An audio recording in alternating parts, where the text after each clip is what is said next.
these young people have a goal. It's one that all young people share. Quite simply, they want to gain the know-how which will ensure that they can get along in this world. Don't let them kid you. They want an education, and they want it badly. But most of these inner-city kids have come to believe that the cards are stacked against them, that the inner-city school has not been meeting their needs. This is a story about how these students and others like them sought alternative ways to reach their goal. This is the story of the student-directed curriculum project at Polytechnic High School in San Francisco, California.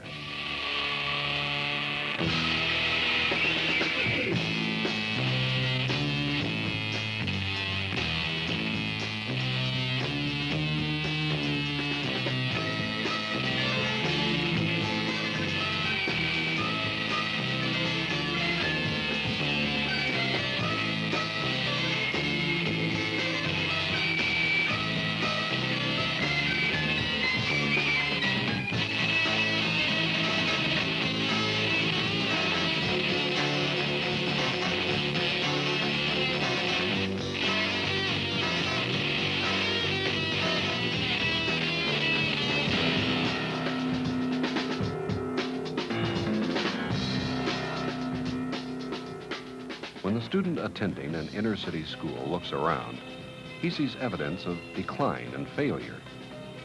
Such neighborhood deterioration causes students to question the worth of the school's programs. Alienation results and is reflected in declining attendance, high student dropout rates, vandalism, community tension, low student achievement. These are indications that students do not view the school as helping them to achieve their goals, that the school itself is failing in its purposes. The recent history of Polytechnic High School is not too different from that of many inner-city schools. 20 years ago, Poly was considered a model school. Its student population then was predominantly white. During the 1960s, the character of the community surrounding Poly changed. The school's ethnic composition shifted to over 80% black.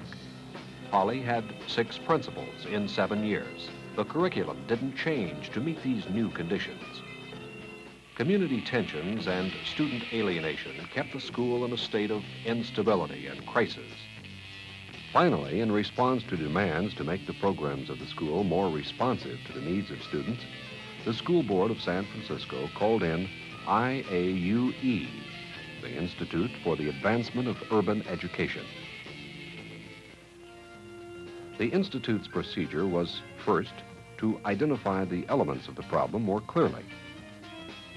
Second, to initiate a collaborative planning process involving all of the stakeholder groups, people who had a stake in the success of the school. And third, as a result of these processes, to design and help manage a pilot program incorporating all the components of an alternative educational approach. IAUE's initial strategy was to listen to anything anybody had to say. Their staff members visited community residents to secure opinions. Coffee classes were held in neighborhood homes so that personal grievances could be expressed. Yeah, they feel that the teachers talk down to them instead of talking directly to them as a human being.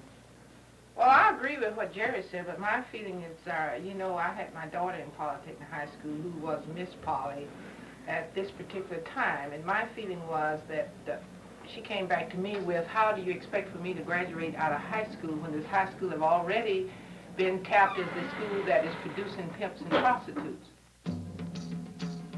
A 3-day charrette or informal meeting was held in Poly. 500 people gathered to submit suggestions, air grievances, and collaborate in the planning of desired changes for the schooling of their youngsters.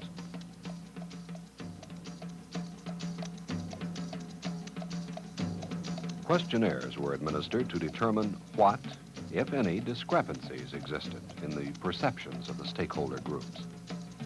The most significant finding was that while teachers tended to underestimate the interest of students in academic activities and occupational preparation, these same students attached great value to them. The most important insights came from the students themselves. They were called upon to comment on how the traditional school program was meeting their needs. Teachers are not really interested of teaching you. They would say, you do this homework, and if you don't have it done, you get an F or you flunk. Yeah, see, well, I'm gonna get paid anyway. So if you don't do the work, it's your business. And they figured, like, if you might have want to really do it, but then after they didn't want to help you, you can't do it alone. I mean, that's the reason for you coming to school. If you go come to school to hear your teacher tell you what you didn't do, it ain't no fun to come. You want to hear the best anyway. She's really more interested of putting the homework and putting the work. By the time you go up and ask, she cannot really explain it. She explains it once to everybody. If you haven't understand it, that's your tough luck. Because it's, if she explains it to you, then she has to explain it to everybody. By the time she explains it to you, the bell would ring, or you would have interruptions. You would really never learn. Or I have to fix my books. All the grades are messed up. I don't have time for you. Get the stuff every day and going in and staring at the same four walls, sitting in the same place, listening to the same people. It got boring. I couldn't get into it. It was just too boring. I knew that, I felt like a robot. Because like everybody who went to this guy's class learned the same thing every year, used the same book and got the same homework. And after a while, the teachers just get so used to the routine that they come in, give you this, probably give the same speech to every class, and then so that it's too much of a wreck. You just have to get out of it. Building upon the data gathered from the stakeholder surveys, IAUE proceeded to map out elements of a pilot program. It was to be guided by the central inquiry, how can the elements of an educational environment be adapted to the needs and concerns of students? To be, in essence, student-directed. 50 students were selected through a lottery process to be in the pilot program. The group reflected all the ethnic groups represented at Poly. 3 temporary buildings located on the school grounds were designated the home for this alternative educational approach. The facilitators of learning for the student-directed curriculum project included 3 non-credentialed members of the community. This gave the program the continued insights of persons familiar with the background of the students. The first phase of the pilot program was a range of diagnostic activities. Information was gained that was useful for the preparation of a curriculum which would reflect the individual interests of the students. The next step consisted of designing the physical learning environment for student-directed curriculum, or SDC. Students were given the responsibility right at the outset for the interior design of their own learning areas. This gave them a feeling of pride and group accomplishment. It further provided students with a tangible task to complete. This helped them in the early period of adjustment to a radically different school situation. Other strategies were employed to develop further a sense of community and group cohesiveness, an important objective for SDC. One of these was the creation of a body portrait, showing a combined outline of each participant's body. The facilitators stressed that the group could really get together if all the talents and energies represented in the body portrait could be combined to achieve a goal. The next phase of SDC was the formulation of new curriculum options related to the needs of the students. The curriculum was organized around 3 broad areas: communications, behavioral studies, and technical environmental studies. From the very beginning, the facilitators consulted each student for his ideas on units of study that he considered valuable and interesting. Swimming. We only have one thing for math. Curriculum mini-units centering around these student interests were then developed. Linking them to traditional academic disciplines was an art which tested the facilitators' ingenuity. But the course offerings of SDC soon acquired their own distinctive character, which closely matched the character of the student group. Basic high school course requirements were satisfied. Given a wide variety of curriculum options, each student was then able to shape his own program of study.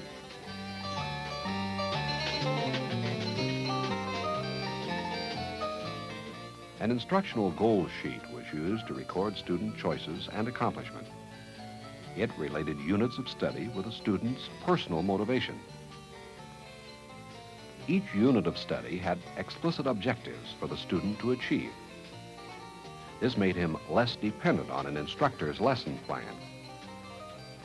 Learning became a mutual experience with facilitator and student working toward the same ends.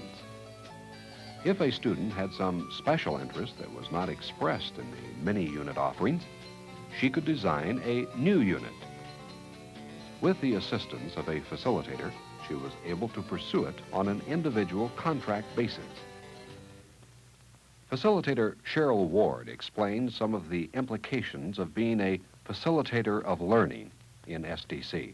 It's a lot of fun, and it's easier in one sense, and it's much more difficult in another. It's easier in that the responsibility now lies on the student, and you don't have to go around with a stick in your hand holding it over students' heads to get them to work.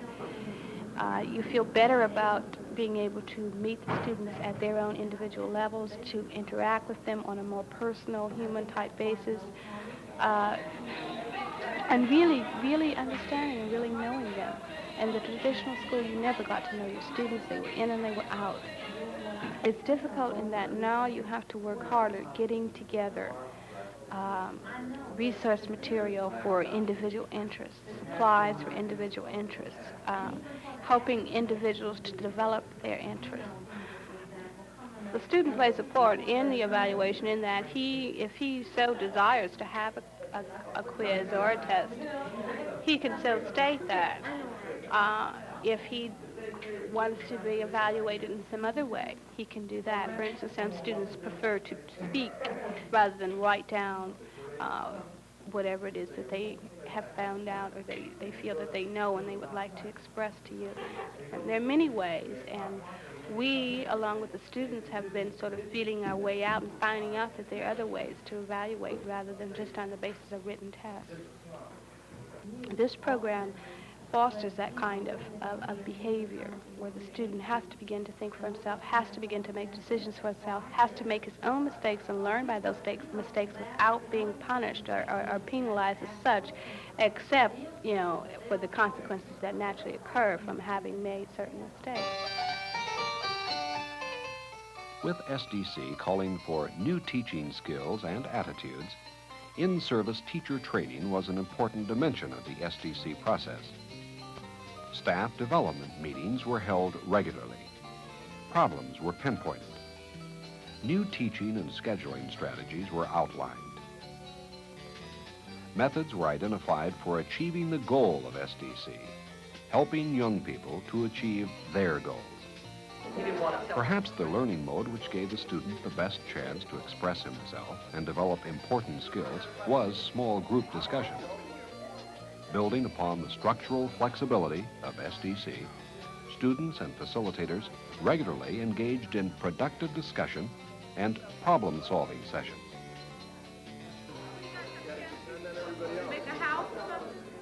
You can't work individually. You're not competing against each other here. You're trying to cooperate with each other. At other times, the objective was best satisfied through independent inquiry.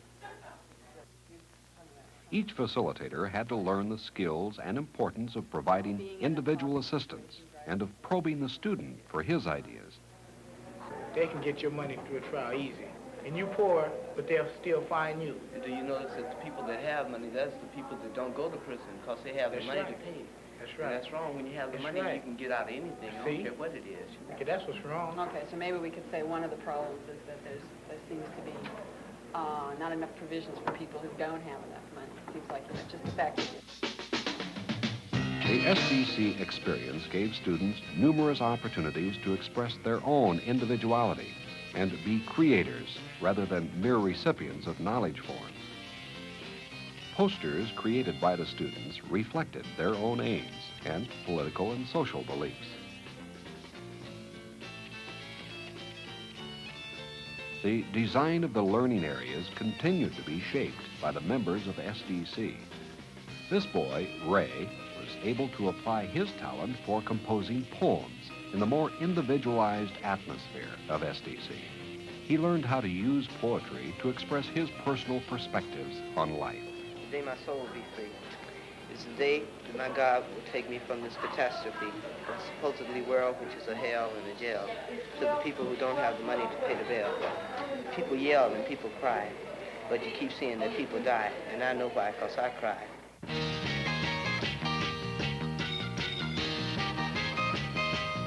An elective program focusing on physical recreation and the arts further permitted students to perform, create, and express themselves. This helped in the strengthening of the students' self-image, another important goal of SDC. These kids didn't feel like robots. They were helped to feel like persons with real potential for growth and success.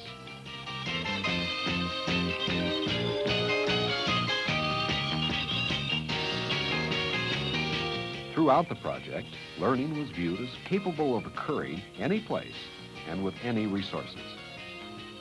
The student-directed curriculum helped students see that education is part of the experiences occurring each day throughout their community. If the resources were not immediately available, the students sought them where they existed. For a unit in genetics, these students found what they needed in a laboratory in the city. Back in the learning area, the students and facilitator dissected the new material from their recent learning excursion. Well, what happens to the people who have that disease normally? They die. They keep bleeding. Okay, they can bleed to death. Yeah, that's 45. That's higher than the regular co-op teachers. These students went out to stores in the community to collect data on pricing practices among producers and distributors. They then analyzed the differences in prices and learned where the consumer could get the greatest value for her money. These kids came to realize that a source of power resided in their own intellects.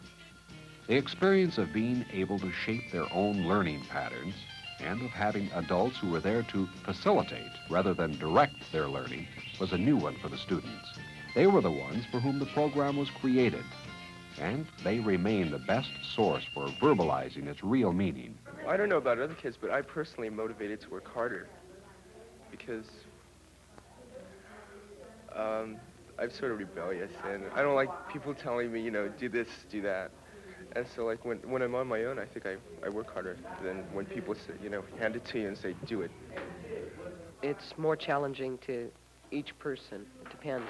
Like, it wasn't challenging at all in the old school because I never did anything. I mean, it was so boring that I just skipped most of it. And here, when you find that you like something, you try harder, and so it is challenging in that way. If you have 45 students in a classroom, teacher doesn't have time to get to know each student. Over here, you know, she gets to know each student, what's her problem. If you can't read, they know. This way, you know, in a regular school, they just give you work and tell you to do it. You know, if you know how to read or you don't know how to read, you have to do it. You know, and you flunk. Before, if you didn't do the work, you just get bad grades. But here they expect you to do the work because it's benefiting you. It's not benefiting your parents who get the good grades or anything. You're trying to make it so it's student-directed and that the students can get what they want out of it, and it doesn't help anybody but the students. Well, I'm sure everybody tries harder here because there's more of a sense of unity, and we get to know each other better, because in regular school, you might not open up to a person that you only see 45 minutes a day. You know, we're old enough to be held responsible for our actions in here, and that's what's good. They don't treat us like, you know, 10th graders or 11th graders or 12th graders. They treat us like human beings for once. Well, I'm not trying to please the teacher. I'm more or less trying to please myself. And if I feel I'm not out to live up to anyone else's expectations, I'm out to live to my own because I'm the one who have to live with my own life. This present day antique school system, that's what I call it, antique. It was made for when this country was just now becoming industrial, you know, when they didn't know it as much then as they do now. As much as they know now, you don't find that in the school. You know, they only tell you what happened a long time ago, and everybody's interested in knowing what's happening now because things are changing.